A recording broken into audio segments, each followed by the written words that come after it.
அதிமுக கூட்டணியிலே இணைந்து புதிய கட்சி அதிர்ச்சியில் கதரும் ஸ்டாலின். நண்பர்களே, அதிமுக தொண்டர்களாக இருந்தீங்க அப்படின்னா மறக்காம நம்ம சேனலை சப்ஸ்கிரைப் பண்ணிட்டு இந்த வீடியோக்கு ஒரு லைக் பண்ணிருங்க.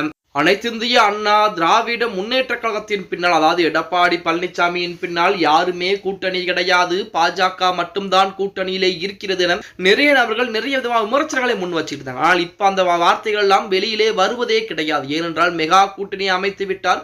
இன்னும் தேமுதிக மட்டும்தான் பாக்கி இருக்கிறது. ஏன் திமுகவின் பக்கம் இருக்கக்கூடிய ஒரு கட்சி அதிமுகவுடன் பேச்சுவார்த்தை என்பது கூட நடத்தி கொண்டிருப்பதாக கூட செய்திகள் என்பது தற்சமயம் இணையதளங்களிலே உலா வந்து கொண்டுதான் இருக்கிறது. இப்படிப்பட்ட ஒரு சூழலில் அதிமுக கூட்டணியில் இந்திய உழவர் உழைப்பாளர் கட்சி புதிதாக இணைந்திருப்பதாக செய்திகள் என்பது அதிமுகவின் சார்பாகவே அதிகாரப்பூர்வமாக அறிவிக்கப்பட்டிருக்கிறது அப்படின்னே கூட சொல்லலாம். அதிமுக கூட்டணியிலே இந்திய உழவர் உழைப்பாளர் கட்சி புதிதாக இணைந்திருக்கிறதாம்.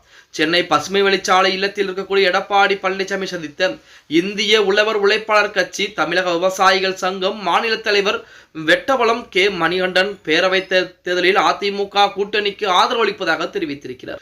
மேலும் விவசாயிகளின் பல்வேறு கோரிக்கைகளை அடங்கிய மனுவையும் எடப்பாடி பழனிசாமியிடம் கொடுத்து, நீங்கள் கண்டிப்பாக 2026 சட்டமன்ற தேர்தலிலே வெற்றி பெற்று தமிழகத்தினுடைய முதலமைச்சராக வருவீர்கள். அதற்கு எங்களுடைய ஆதரவு என்பது முழுவதுமாக எப்பொழுதும் இருக்கும். நீங்கள் முதலமைச்சராக வந்த பின்பு விவசாயிகளுடைய கோரிக்கையை நீங்கள் தான் நிவர்த்தி செய்து கொடுக்க வேண்டும் என ஒரு கடிதத்தையும் எடப்பாடி பழனிசாமியிலே அவர் கொடுத்திருக்கிறார் அப்படிங்கிற செய்திகள் தற்போது அதிமுகவின் சார்பாக அதிகாரப்பூர்வமாக கொடுக்கப்பட்டிருக்கிறது. அதாவது எடப்பாடி பழனிசாமி அவர்களை பொறுத்தவரைக்கும் விவசாயியுடைய மகன், அவரும் விவசாயம் செய்து கொண்டிருக்கூடிய ஒரு நபர். அதன் காரணமாகத்தான், அதாவது ஒரு நெல் நாட்டு நடக்கூடிய சூழல் என்பது ஏற்பட்டாலும் வெள்ளை வேட்டியை மடித்து கட்டிக்கொண்டு அந்த சேற்றிலே இறங்கி நெல் நாட்டுகளை நட்டு கொண்டிருப்பார்.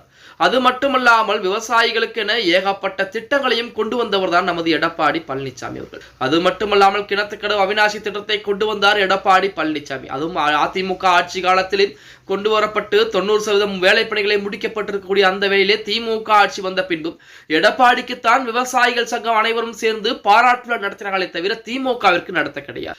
இப்படி ஏகப்பட்ட பிரச்சனை என்பது இருக்கிறது. அதாவது சமீபத்தில் கூட பாத்தீங்கன்னா விவசாயிகள் நெல் அறுவடைகளை செய்து நெல்மணிகளை கொண்டு வந்து சேகரிக்கக்கூடிய அந்த இடத்திலே கொடுத்து, அந்த இடம் தமிழக அரசு என்பது சரியான முறையிலே பராமரிக்காமல் நெல் விதைகள் பூரா முளைத்து விட்டது அப்படிங்கிற தகவல் ஏகப்பட்ட விவசாயிகளுடைய கண்ணீரை வரவழைத்த தகவலாகத்தான் நாம் அனைவருமே இப்படித்தான் தமிழகத்தில் பல்வேறு பிரச்சனை என்பது நிலவிக் கொண்டிருக்கிறது. அதன் காரணமாகத்தான் அகில இந்திய உழவர் உழைப்பாளர் கட்சி புதிதாக அதிமுகவிற்கு ஆதரவுகளை கொடுத்திருக்கிறது அப்படின்னே கூட சொல்லலாம். இன்னும் நிறைய அமைப்புகள், சின்ன சின்ன அமைப்புகள் என்பது அதிமுகவிற்கு ஆதரவுகளை கொடுப்பதற்குரிய பேச்சுவார்த்தைகள் எல்லாம் அனைத்தும் நடந்து முடிக்கப்பட்டதாகத்தான் செய்திகள் என்பது வெளியாகிக் கொண்டிருக்கிறது.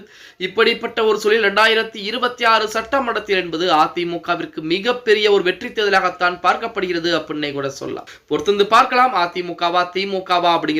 ஓகே गाइस, வீடியோ பிடிச்சிருந்தா மறக்காம லைக் பண்ணிருங்க. அப்படி நம்ம போடக்கூடிய வீடியோ பத்தின கருத்துக்களை கீழே மறக்காம, அதுவும் உங்களுடைய கருத்துக்களை கீழே மறக்காம கமெண்ட் பாக்ஸ்ல பதிவு நண்பா.